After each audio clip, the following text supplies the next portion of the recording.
Hey guys, it's Alan. Hope everybody's doing well. So I sold my 2022 Kia Niro EV. This video, we're going to talk about why I sold the car, what the numbers worked out to be, and what's next for us. So the reason that I sold the car is pretty simple. When my wife and I originally bought the car in May last year, there was a very severe shortage in vehicles. We weren't planning on keeping it for a long term. We were thinking we would keep it for around 18 to 24 months until the Chevy Silverado EV became available. But what happened towards the end of last year and early in 2023, Tesla significantly dropped the price of their vehicles, and that rippled down into the used car market. So what we saw was the value of the Kia Niro also suddenly take a big dip. Because we weren't planning on keeping the car long term, that was going to have a significant effect on our finances. And the way that we bought the Kia Niro EV was through a lease. The vehicle had a retail price of $42,000 and we got it for $33,000.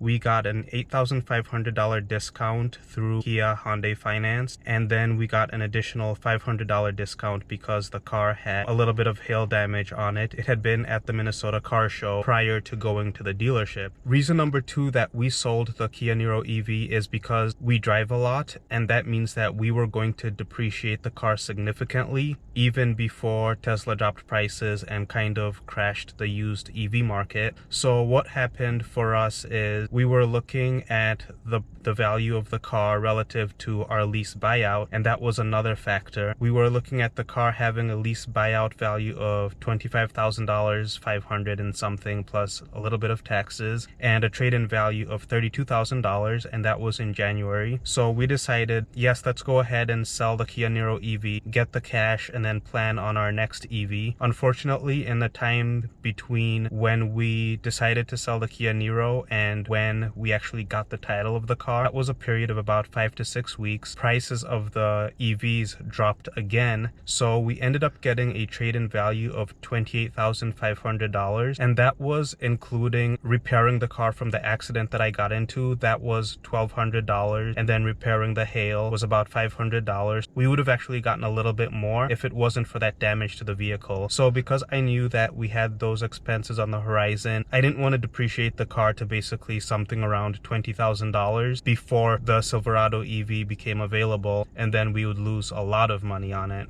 So unfortunately, the way that it worked out, we still lost a decent amount of cash in the 6 months that we had the Kia Niro EV, but I don't regret selling it. Although we got $9,000 off the MSRP of the car, with its price being over $25,000, we weren't going to get any additional discounts. So our plan was to sell the Kia Niro EV and then either replace it with a new EV that has the $7,500 tax credit, or with an EV that's used for under $25,000, which would come with a $4,000 federal tax credit. We have decided to go the used route just because I am not sure if we are going to have $7,500 worth of federal tax credits this year. The way that we make income, we get a lot of tax deductions, so our adjusted gross income is significantly less than the actual cash that our family brings in after we pay our taxes, and that's for state as federal. And that's living in Minnesota. I'm not a tax advisor or anything like that. So if you are wondering how the tax credits work, basically the way that they work is you're going to get a tax credit on your taxable income if after your standard or itemized deductions, you still owe $7,500 or $4,000 in the case of the used car credit of federal taxes. Quite frankly, my wife and I make a decent amount of money, so there aren't a lot of people who are going to be able to take advantage of that full $7,500 tax credit, and the people who are probably buying higher end cars, unless there are people like my wife and I who prefer to budget.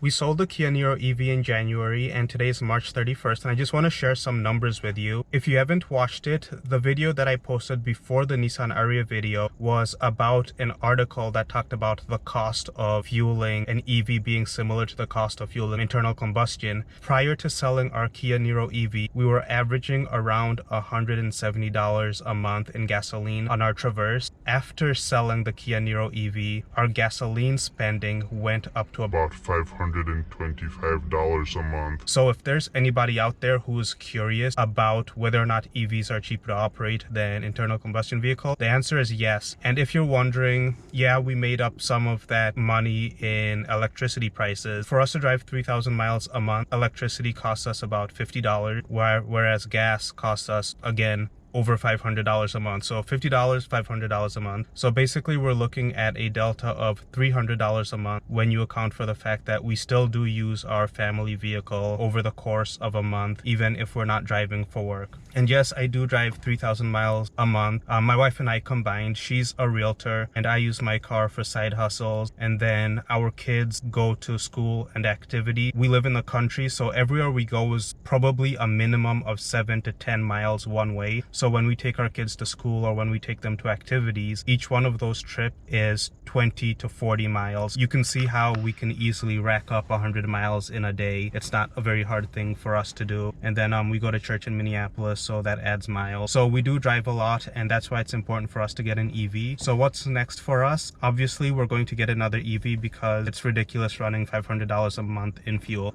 So that's not something that we want to do for the long term. And we are going to be getting an EV that is below the $25,000 threshold. And I have actually got that EV that's below $25,000. The numbers on that car are really spectacular compared to what we would have been paying with the Kia Niro EV. So after our lease buyout, we were going to basically have to pay down $28,000, and that's on top of the down payment that I'd put in because leases are a very expensive way to purchase a car, and it only worked for us because of that $9,000 discount. But the car that we are replacing the Niro EV with is going to be significantly cheaper. It's going to save us a lot of money, and so that was a really big issue for my wife and I. We paid off over $140,000 of debt a few years ago, and because of circumstances with the market, with our new home build, we ended up with less cash than we prefer. So we're actually going to have to be financing the car, so I wasn't able to buy the Kia Niro EV outright. Let's rewind a little bit. I did 100% prepay the lease on the Kia Niro EV, so we weren't making a payment on that, but when we did the buyout of the lease, it was going to have a payment over $500 a month, which isn't acceptable to us. The car that we get to replace the Niro EV with is going to be significantly cheaper. It's going to be a car that we're going to plan on paying off in about 12 months, and we are going to have a loan on that. That's not something that I'm dogmatic about, but we don't want to carry debt for a very long time. It's going to be our only loan for the short term. We're going to take care of it very quickly and get back to being debt-free and living that lifestyle.